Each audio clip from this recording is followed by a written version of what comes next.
Hey everyone, this is Dr. Monique Adu. I'm a pediatrician, and on my channel, I love to share about whole food, plant-based lifestyle, homeschool, gardening, nutrition, and so much more to help to equip us to be the best we can in what we do in our lives and for our family. On today's video, we're going into why it is oftentimes we don't feel better after taking conventional medicine for the long term. Why is it that we have to keep going back to medications and yet still we do not get well? Join me today.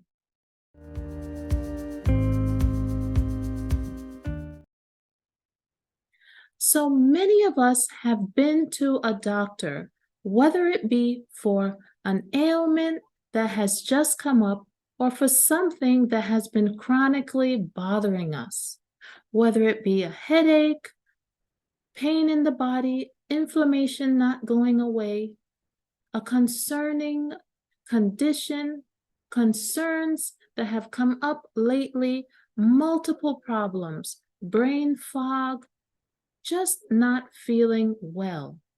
And many times when we go to the doctor, we leave that office with a prescription in hand or one ordered for us to pick up at our local pharmacy.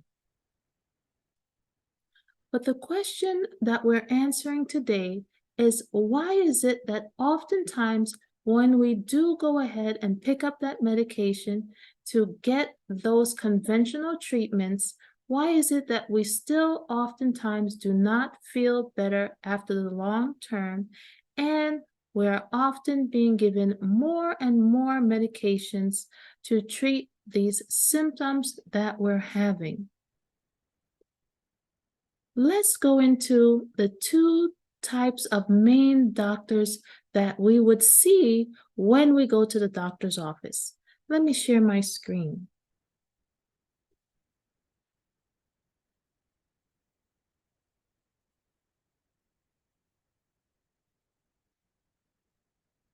When we go to the doctor, we would oftentimes be seeing either an allopathic doctor or an osteopathic doctor. According to Oxford Languages Dictionary, allopathy is the treatment of disease by conventional means with drugs having opposite effects to the symptoms.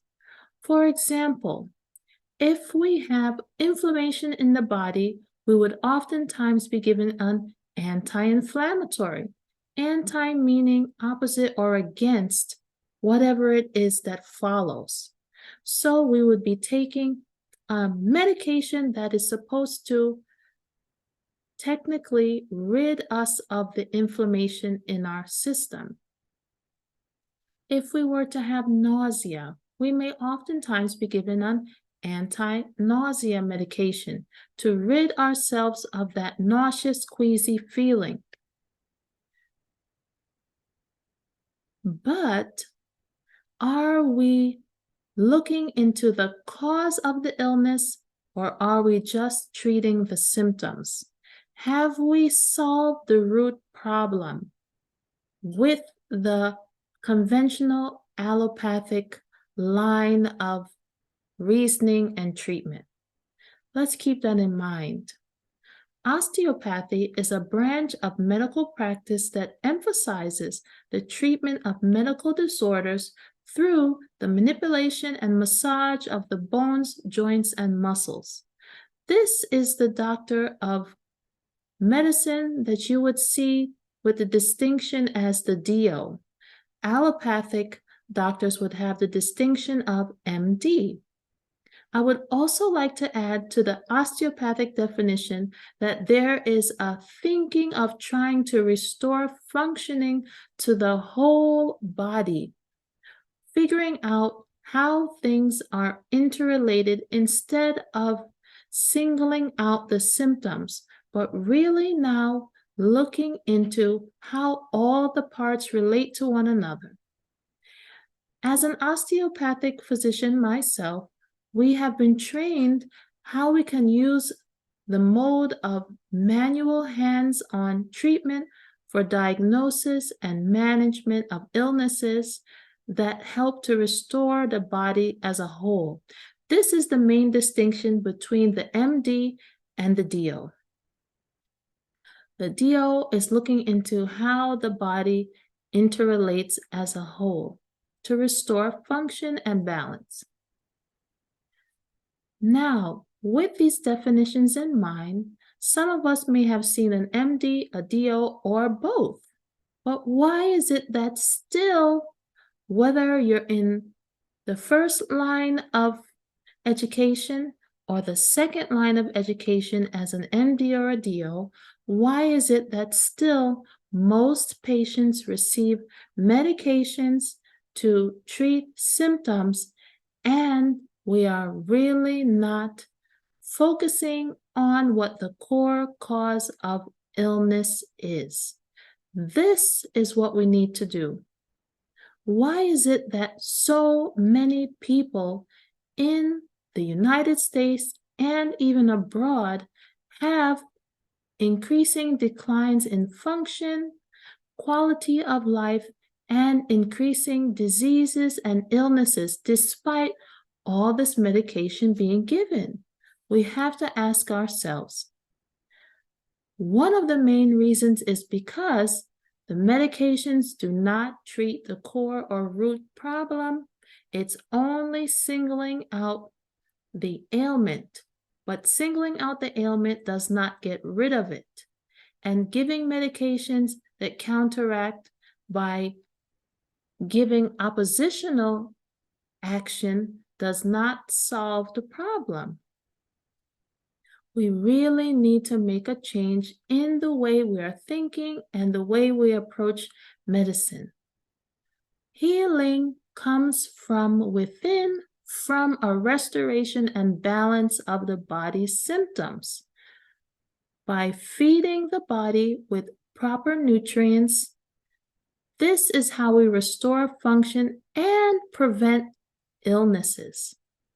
We don't restore function and prevent illness by giving medications, and even more so, multiple medications that oftentimes are toxic to the body over time and can cause many, many times other problems to a system that is already ailing.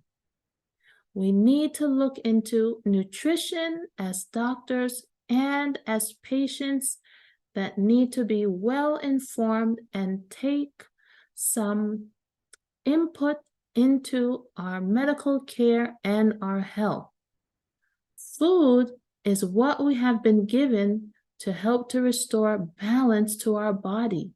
The body has been divinely designed to restore itself once meeting an offense, and the only way that we can help for this restorative process to function optimally is by providing optimal nutrition.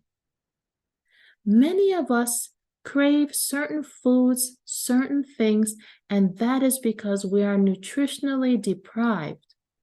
And based on what you're eating to meet those cravings will result in either health or imbalance and decline. For example, if you are craving certain vitamins and minerals, you need to eat those vegetables and fruits, whole grains that help to provide it, instead of sugars, refined foods, highly processed meats, eggs, and milk that do not restore at the cellular level what the body needs. These things still keep you nutritionally deprived, and this is why you feel like you still need to have that snack bar, that donut, that fried chicken, or all these other processed foods that we continue to eat. We will never fit that craving or fill it because the foods are nutritionally deficient. However, and from my own personal experience, healing and treating myself after going down the conventional route and not getting true relief and healing, going down my own route of a whole food plant-based diet, I have found that the true healing came only when I gave myself the optimal nutrition that it needed. And this was in vegetables, fruits, whole foods, grains, seeds, nuts, water, and the like that help to restore health and take away the imbalance that comes with illness.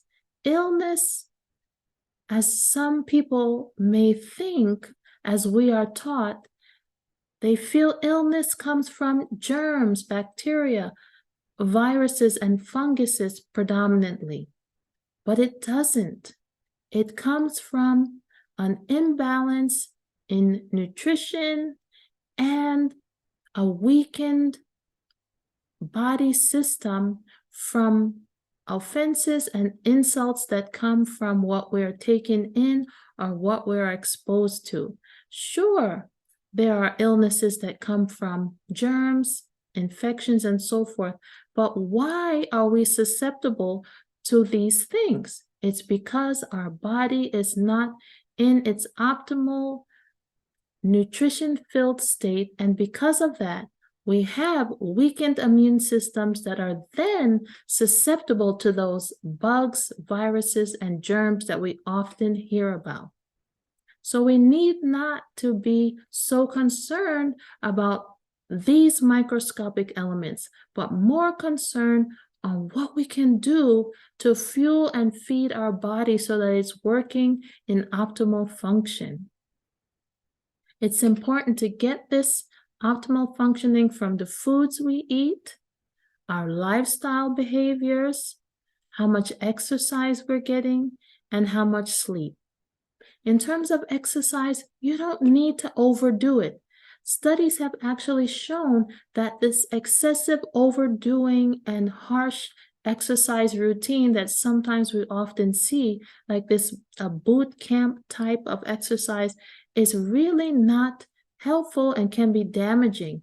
Instead, you want to have throughout your day movement, getting fresh air, getting oxygen into your system so that body fluids can continue to flow and bring oxygen all throughout the cells, clearing out any toxins or chemicals that need to move, and drinking water, not in excess amounts, but in the optimal level that you need to quench your thirst.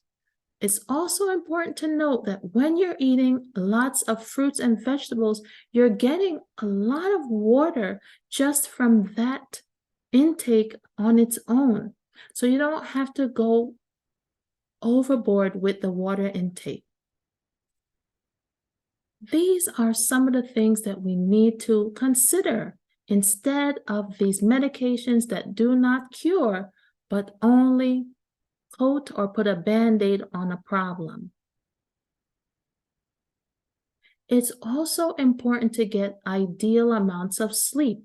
When we sleep, we have been designed to literally regenerate and renew cells that need to be refreshed.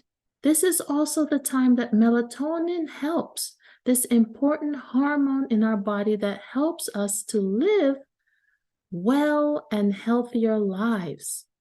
It is also so important to rest so that your mind can be sharp and clear. Many of us are on media, on the phone, looking at the screen, and this affects the rise and falling of our melatonin levels. So we need to have ideal sleep in a quiet environment with the lights down and dim so that our body can optimally produce this important hormone. Studies have shown that these are some of the things that help people to live long lives. In addition, the amounts of food that we take in help to either increase our longevity and the amount of time that we're living or decrease it. Those that eat a lot of food all throughout the day actually shorten their lifespan, but those that eat in discrete amounts, fulfilling their optimal nutrition, live the longest lives. Even those that can intermittently fast can increase their lifespan by several years. There are studies out there that show it. Just go ahead and do some research so that you can be informed. And always, always, if you have a question about something, take it to your doctor. This is what they are supposed to be there for, to answer the questions that we have. And hopefully guide us to restoring function instead of covering symptoms. If a doctor is giving us multiple medications, we should be questioning what the need is, because we may not need to do this. Of course, every individual needs to take time to figure out what is best for them with a trained medical professional if you can, as this is very important. Do not do things on your own if you don't have understanding and training in making sure that you're doing the best. So what you can do is seek out a medical professional, ask them to go into some things that you can do within your lifestyle that help, and educate yourself so that you can inform others. Because unfortunately, many of our doctors today are not trained well in nutrition and how it is honestly the number one medication, if any, that we need to help to restore health and function.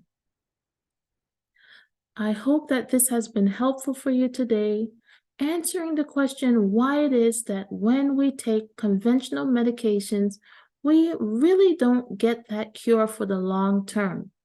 The long-term cure comes from what you're fueling your body with, your lifestyle habits, what you're doing to keep yourself healthy, and what it is that is helping to restore the divinely made restorative capacity that we all have.